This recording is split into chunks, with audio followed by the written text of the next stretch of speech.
Pô, aí a pessoa reclama de queimação, reclama que nós chamamos de azia. Você tem dois tipos de azia que você tem que saber fazer a distinção. Você tem a azia que o paciente tem quando ele está em jejum. Isso é muito raro. É 1 em 10 mil que tem azia.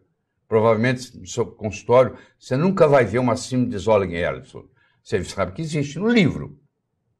Então é aquele paciente que tem um excesso de ácido clorídrico e que tem um refluxo e que irrita. Só que essa azia é assim.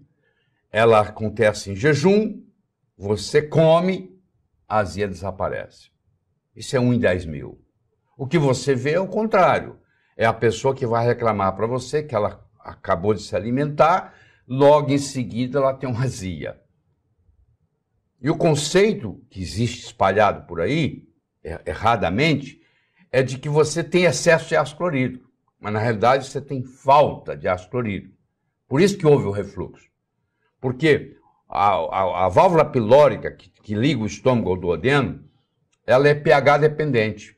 Se o seu estômago está com um pH mais alto do que deveria, o pH do estômago é em torno de 2, se ele estiver mais alto do que deveria, a válvula pilórica não abre. E aí o que acontece? Acontece o refluxo.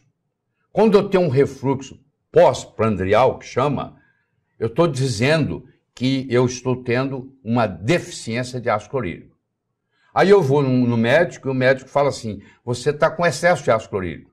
Eu vou lhe dar um omeprazol da vida, que é um inibidor da bomba de próton. E você vai diminuir a produção de ácido clorídrico, você vai melhorar. Você vai melhorar sim, porque o omeprazol vai anestesiar o seu esôfago. Mesmo que você continue tendo refluxo, ele já não te incomoda tanto. Só que a doença continua progredindo. E agora você está com um problema sério, porque você já não estava produzindo o ácido clorídrico necessário, porque isso que te deu azia pós-prandial. E agora você usa um inibidor de bomba de próton, que vai diminuir sobremaneira a sua produção de ácido clorídrico, aí começa a sua desgraça. Porque se você lê na bula do omeprazol, lá está dizendo o seguinte, você não toma esse remédio mais do que 4 semanas. Eu conheço gente tomando há 4 anos, há 5 anos, há 10 anos. E essa pessoa começa a perder a musculatura. Ela começa a desenvolver sarcopenia.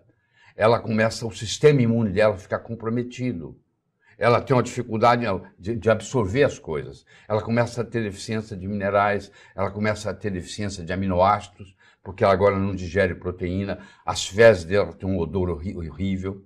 Isso tudo causado pelo omeprazol. O sistema imune cai, até que predispõe, inclusive, até câncer de esôfago. Então nós temos que fazer uma mudança radical aí. Você não pode continuar receitando omeprazol. Porque o médico brasileiro ele faz assim, ele receita uma opção de coisas que o estômago não aguenta, e a cereja do bolo ele coloca um omeprazol para aguentar aquilo tudo. Aí o estrago está feito. Eu sei que é difícil porque eu estou te mostrando a coisa exatamente o contrário. Sempre você aprendeu que azia é igual excesso de ácido clorídrico.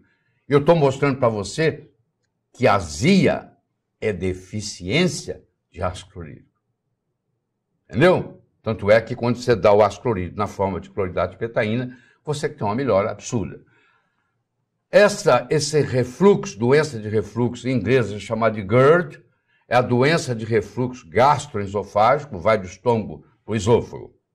E é uma coisa muito comum, porque a partir dos 40 anos, nós desenvolvemos uma chamada gastrite atrófica assintomática. O indivíduo, a partir dos 40 anos de idade, ele já não tem mais a pujança da produção de ácido clorídrico. Então, se você quer se manter jovem, mesmo os anos passando, você vai ter que aprender a fazer uma suplementação de ácido clorídrico na forma de cloridrato de betaína, que eu faço diariamente, já fiz esta manhã. Entendeu? Aí muda tudo. Inclusive, você que está perdendo cabelo, vai voltar, o cabelo pode voltar a crescer. Porque é assim, ó. Quando você tem qualquer desnutrição, o corpo tem uma inteligência muito grande. Aquilo que não é importante para a vida, o corpo deixa de cuidar e passa a cuidar do que é importante. Então o cabelo não vai fazer diferença, você vai ver muito ou pouco. O que é que eles fazem? Então aquela energia, aquela nutrição que é para o cabelo, agora vai para o coração, vai para o pulmão, porque está precisando.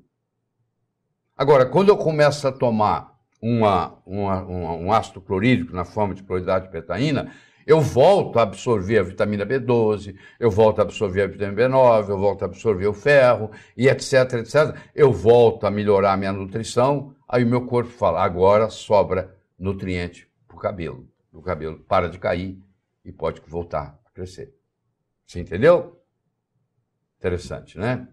Você explicando isso para o paciente vai ficar mais interessado em cuidar dessa parte. Então, outro problema que nós temos é o seguinte, é a distinção diagnóstica. A pessoa chega no seu consultório e fala, ó, eu estou com uma dor aqui ó, no meu peito.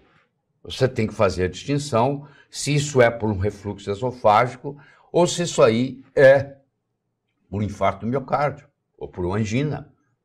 É um problema coronário cardíaco ou é um problema esofágico? Então você tem que saber fazer a distinção. E aí o adjuvante é muito interessante, porque aí eu posso dar, por exemplo, um antiácido e a dor some. Então era o refluxo que estava acontecendo. Aí eu dou uma substância, uma nitroglicerina sublingual, um nitrato sublingual, e melhora. Então aí é cardíaco. Então você tem que saber fazer a distinção, mesmo não sendo um cardiologista. Vocês estão vendo aí, ó, eu não invento nada, eu sou apenas o mensageiro. Se você não gostar da mensagem, não adianta você matar o mensageiro. Você vai para a literatura e checa. Aí está mostrando o que vai acontecendo com a sua produção de ácido clorídrico a partir da idade, que os anos vão passando. Olha lá, você começou lá em cima com uma produção de quase 200, e quando você chega aos 60 anos, você está produzindo em torno de 50. Vai caindo o ácido clorídrico produzido no seu estômago. Isso está em literatura, em muitos trabalhos. Ninguém questiona isso. Que com o passar dos anos, você vai diminuindo a sua produção de ácido clorídrico no estômago. Com todas as consequências que você chama de envelhecimento. Claro, se você suprir essa enzima, esse ácido clorídrico, você vai melhorar o seu quadro nutricional e, consequentemente, você vai demorar mais tempo a ficar velho. Você vai envelhecer sem ficar velho. Envelhecer todos nós vamos. O problema é ficar velho. Você pode envelhecer sem ficar velho. Você pode envelhecer sem adoecer. Isso você tem que explicar para o seu paciente. Você pode envelhecer e adoecer, e a grande maioria das doenças está tudo concentrado na velhice. A verdadeira doença é a velhice, porque todas as outras estão acumuladas lá. Você não encontra gente de 18 anos com câncer, é raríssimo. O câncer infantil é menos de 2% dos cânceres, para você ter uma ideia. Entendeu? Então você vai no hospital, o pessoal que está internado lá, com problema cardíaco, com problema pulmonar, com problema hepático, com problema renal, a maioria tem mais de 40 anos, a grande maioria. Mais de 50 até. Então isso aí mostra para você o que está acontecendo. Então se você quiser manter a sua saúde, a sua juventude, você tem que começar a fazer suplementação daquilo que vai acabando. Bom? Faz sentido?